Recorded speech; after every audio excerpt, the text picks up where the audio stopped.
घर वाले वो है जो हो सकता है शुरुआत में आपको इग्नोर करते हुए नजर आए, हो सकता है आपको ऐसा लगे कि वो आपको इग्नोर कर रहे हैं या आपके हेल्पफुल आपको नहीं लग रहे हैं वो, या आपकी बात काट रहे हैं या फिर आपसे नाराज हो रहे हैं, लेकिन यही वो घर वाले हैं जिस दिन आप अपने आप को प्रूव कर दोगे, आपके करियर के लिए, आपके सपनों के लिए जी जान से लग जाएंगे।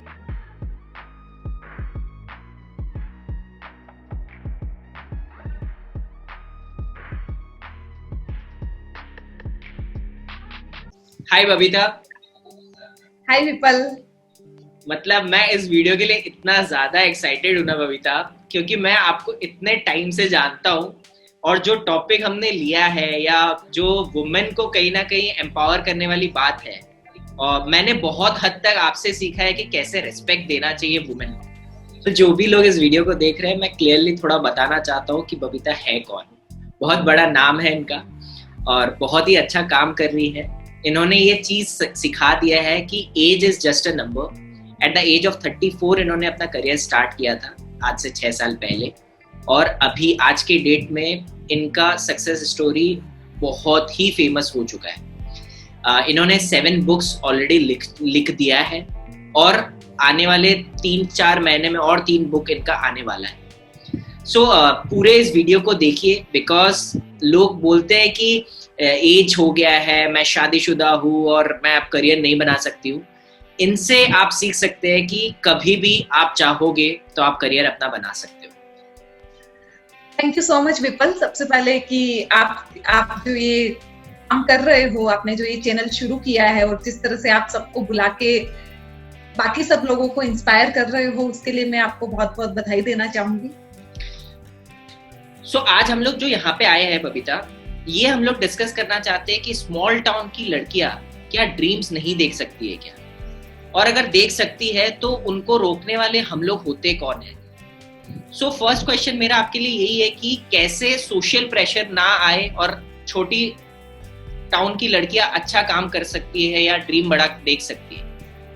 Thank you Vipul for your question. मैं कहना चाहूंगी कि बहुत बड़े बदलाव की अभी भी आवश्यकता है। मैं ये नहीं कह रही कि चेंजेस नहीं हुए हैं, चेंजेस बहुत हुए हैं, लेकिन अभी और बहुत कुछ बदलने की आवश्यकता है। वो स्टेटस बदलने की आवश्यकता है जहां ये कहा जाता था या एक मान्यता अक्सर रहा करती थी कि लड़कियां घर संभालेगी और लड़के व्यापार करेंगे, बिजनेस करेंगे या फिर वो अर्न करके लाएंगे। तो आज वो बैरियर हटाने की आवश्यकता है और सच में ये जो बिग सिटीज की लड़कियां हैं उनके लिए इतना चैलेंजेस अपने उनके सामने नहीं आते हैं, लेकिन गांव की और कस्बों की लड़कियों के लिए ऐसे चैलेंजेस आते हैं।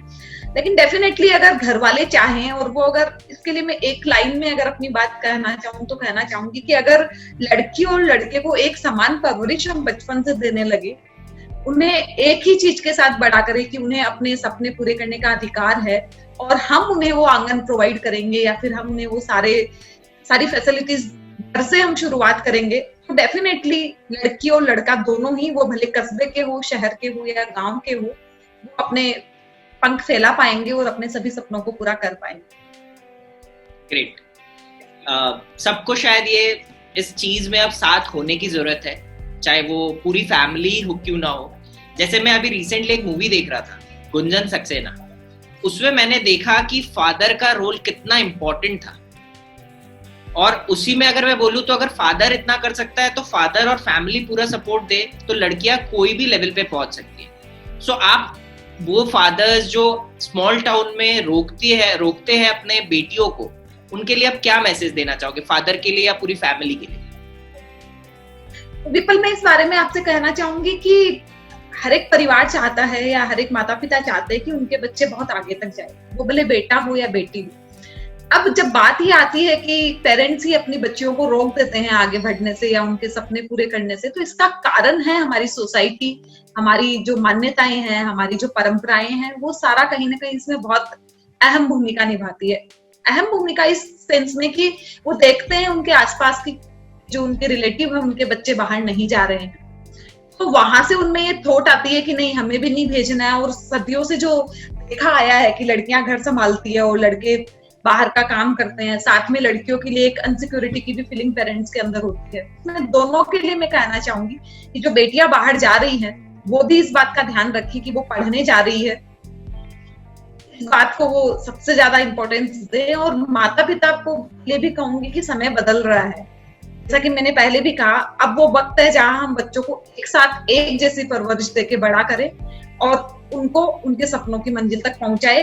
डेफिनेटली परिवर्तन एक दिन में नहीं आता है, परिवर्तन आने में समय लगता है और ये सतत प्रक्रिया है। जैसे कि दिन के बाद रात, एकदम अचानक से रात नहीं होती, पहले शाम होती है, फिर थोड़ा अंधेरा गहन होता है, फिर पूरी रात होती है, वैसा ही परिवर्तन का नियम। गुंजन सक्सेना का आपने उदाहरण दिया और आपने बताया कि उनके पापा ने उन्हें कितना सपोर्ट किया। तो मैं कहना चाहूंगी कि हर किसी के जीवन में ऐसा कोई ना कोई गॉडफादर होना चाहिए और होता है। इसे मैं एक फादर न कह के मैं गॉडफादर कहूंगी। ये वाली भूमिका एक माँ भी हो सकती है, एक बहन भी हो सकती है, बड़ा भाई भी हो सकता है, कोई पड़ोसी भी हो सकता है, कोई दोस्त भी हो सकता है। कहने का मतलब कोई भी हो सकता है। कई बार ऐसा होता है कि हम सपने देखते हैं लेकिन हमारे पूरे करने के बीच में हमारे खुद के ही बैरियर्स आते हैं या फिर हमारा डर बीच में आता है। तो उस डर से जो भी निकाल दे बाहर। और इसके लिए मैं कहना चाहूंगी, मैं आपको आज आपके इस मंच से एक शख्स से मिलवाना चाहूंगी जो मेरी जीवन में बहुत महत्वपूर्ण रहे हैं। उनका नाम विपल जैन है, ऑफ कोर्स।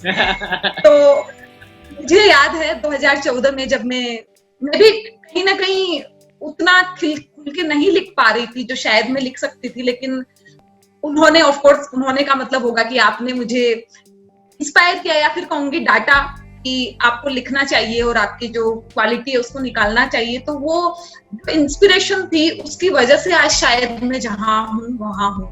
तो कहने का मतलब कि हमें करते रहना चाहिए। जब भी हमें लगे कि किसी इंसान के अंदर ये टैलेंट है, जहां तक हम कोशिश कर सकते हैं उसे बाहर निकालने की हमें कोशिश करनी ही चाहिए। वो हमारे घर के मेंबर्स हो, हमारे फ्रेंड्स हो या फिर हमारे नेबर्स हो या कोई भी हमारा परिचित हो। मैं इस पे भी ज्यादा जोर देना चाहूंगी। जैसे अपन नॉर्मली क्या होता है ना कि अभी जैसे आप शादीशुदा हो और बच्चे हैं आपके, तो और आपने 34 के एज पे आपने अपना करियर शुरू किया है, तो कैसा रहा आपका ये 6 साल का जर्नी? इजी तो नहीं रहा होगा फॉर श्योर, कि आपको फर्स्ट डे से आज जितने फ्रीली आप बात कर पा रहे हो, आप टाइम दे पाते हो इन सब चीजों को। कैसा रहा ये 6 इयर्स का जर्नी? देखिए विपल, मैं बताना चाहूंगी कि मैं, जैसा कि आप जानते हैं, मैं एक मारवाड़ी फैमिली से बिलोंग करती हूँ और मारवाड़ी फैमिलीज में अक्सर ये होता है कि लेडीज जो होती है वो बिल्कुल एक घर के फॉर्मेशन में बंध के रहती है। और वो फॉर्मेशन भी ऐसा कि सुबह नाश्ते में 2 घंटे एक एक आदमी के लिए आप बार बार किचन में खड़े रहो, 10 साढ़े 10 आपको वहीं बजेगी। और फिर लंच के टाइम भी सेम वही प्रोसेस, और फिर डिनर में भी वही कि आपको 2.5-3 घंटे एनी टाइम किचन में खड़े ही रहना है। भले ही आप खाना बनाने में आपको कम वक्त लगता है लेकिन उसको सर्व करने में बहुत समय आपको लग जाता है और उसमें ही मारवाड़ी लेडीज का मोस्टली समय जाता है। मैंने इसलिए यहाँ पे ये मेंशन किया क्योंकि हम जो कहते हैं हमें टाइम नहीं मिलता, ये इसीलिए टाइम नहीं मिलता क्योंकि उसी में हमारा सबसे ज्यादा समय जाता है, क्योंकि हमें हर किसी को गर्म खाना बना के खिलाना हो। अब जब मेरी अगर मैं बात करूं तो जब मेरी लाइफ में ऐसा फेज आया, मुझे लगा कि मुझे आगे बढ़ना है, मुझे कुछ करना है। डेफिनेटली मैं राइटिंग के फील्ड में कुछ करना चाहती थी क्योंकि बचपन से मुझे लिखने का बहुत शौक रहा था और मेरा पैशन था लिखना। लेकिन मैं जानती थी कि जिस तरह के माहौल में मैं हूँ या जिस तरह के मेरे घर की सिचुएशन है, वहां पे मुझे इतना टाइम नहीं देगा कोई भी कि मैं 2 से 3 घंटे या 4 घंटे निकाल के लिख सकूं। तो इसके लिए मैंने शुरुआत की, मैं सुबह 4 बजे उठना मैंने शुरू किया। और मैंने यहाँ पे मैं एक बात और आपसे कहना चाहूंगी कि अब मैं नलवाड़ी रहती हूँ, छोटी जगह है, तो मैं अपनी राइटिंग को पहुंचाऊं कैसे? मुझे लोगों तक पहुंचाना है, मैं क्या लिख रही हूँ, हम जो कर रहे हैं उसको लोगों तक पहुंचाना बहुत जरूरी होता है क्योंकि वो वे होते हैं जो हमें इंस्पिरेशन दे सकते हैं, हमें आगे बढ़ाने में मदद कर सकते हैं। तो मैंने इसके लिए, और यहाँ पे भी मैं एक बार फिर आपके नाम का ही जिक्र करना चाहूंगी कि आपने उस दौर में मेरी बहुत हेल्प की थी, तो उसके लिए मैं आपको थैंक्स भी कहना चाहूंगी। आपने मुझे सजेस्ट किया था कि मैं इस प्लेटफॉर्म से जाके अपनी राइटिंग को आगे ला सकती हूँ।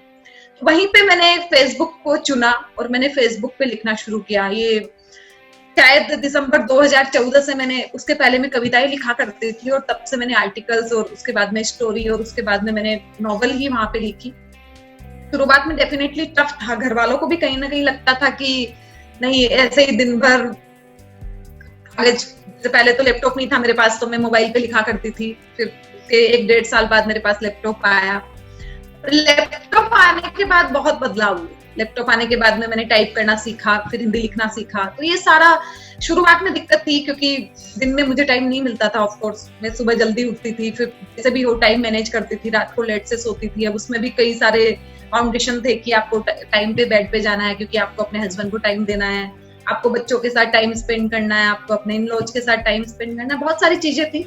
लेकिन बहुत ज्यादा मेरी लाइफ में स्मूथनेस तब आई जब मेरे घर वालों को पता लगा कि मैं सच में कुछ कर रही हूँ, जब उनको रिटर्न बाहर से मिला, जब उन्हें लोगों ने बताना शुरू किया कि बबीता को हम फेसबुक में पढ़ते हैं, बबीता बहुत अच्छा लिखती है, या फिर कुछ मेरे सेमिनार्स हुए जहाँ पे मैं टॉक देने जाती थी, या फिर जब वो मुझे सुनते थे मैं उन्हें इंस्पायर करती थी या मैं मोटिवेशन उन्हें देती थी, तो वो वापस से मेरे घर वालों को जब फीडबैक देते थे कि बबीता ने काफी अच्छा आज बोला या बबीता ने काफी अच्छा लिखा, बबीता की किताब पढ़ के बहुत अच्छा लगा, तब मेरी लाइफ में सबसे बड़ा चेंजेस आया।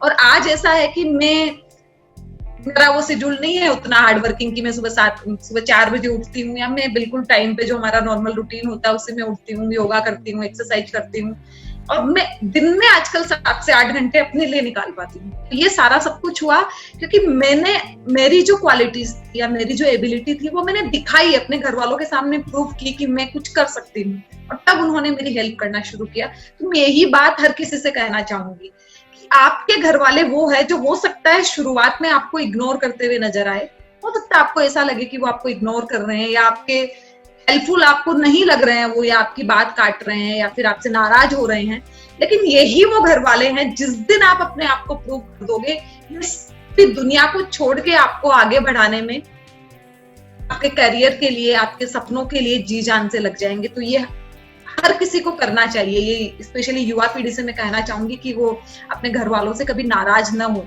क्योंकि वो अगर उन्हें टोक भी रहे हैं या फिर वो जो कर रहे हैं उसके लिए उन्हें डांट भी रहे हैं, तो उनका पर्पज गलत नहीं है। आप उन्हें एक बार प्रूव करके दिखा दोगे, वो आपको 4 कदम आगे बढ़ा देंगे। तो ये मेरी छोटी सी जर्नी रही है। एंड सीन्स मैं आपको जानता हूँ तो मेरे को ये बहुत अच्छे से पता है कि आप रुकने वालों में से कोई नहीं, मतलब आपको जो करना है वो आप करते रहते हो उतने कंसिस्टेंटली, उतने डिसिप्लिन से। तो आई गेस कोई भी इंसान अगर इतना डेडिकेटेड रहेगा अपने काम के लिए, तो आप जब खुद को सीरियसली लोगे तो फिर आपकी फैमिली भी आपको सीरियसली लेने लग जाएगी। एकदम सिंपल सी बात। बिल्कुल। अभी एक प्रॉब्लम चल रहा है कि स्मॉल टाउन की लड़कियां सोचती है कि मैं बड़े शहर में शादी होना चाहिए उनका, और वही बड़े शहर की लड़कियां कभी स्मॉल टाउन जाना नहीं चाहती है। तो इसको आप किस नजरिए से देखते हो और ये कैसे इसमें थोड़ा सुधार हो सकता है?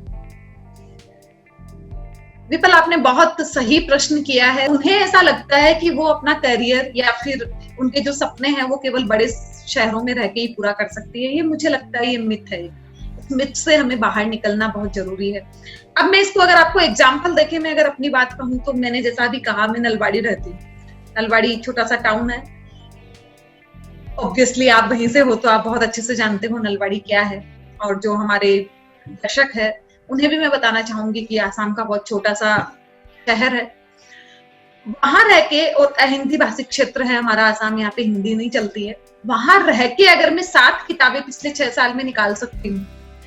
इसके अलावा मैं काउंसलिंग का काम करती हूँ और मेरे पास पूरे देश से फोन आते हैं, तो मैं फोन पे काउंसलिंग अभी करती हूँ, पेरेंटिंग पे और रिलेशनशिप पे। तो मैं नलवाड़ी रह के जब मैं इतने सारे मल्टीपल काम वहीं पे रह के कर रही हूँ, मेरा घर संभालते हुए, मेरे बच्चों को देखते हुए, फिर किसी भी लड़की के लिए कभी भी जगह मुझे नहीं लगता कि उसके सपनों के बीच में आड़े आ सकती है।